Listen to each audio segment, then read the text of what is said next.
Tan ulgandyrmyşy ornaşdyrmak boýunça alyp barýan beý işlerinden göz başandy. Men bu taslamany seýrana diýip atlandyrdym.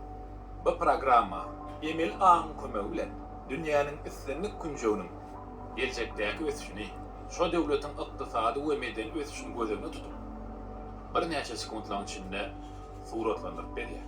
Biz häzir paýtagtymyzyň 2030-njy ýyla çelli nähil derejede özgörjekdigine tomaşa edelik.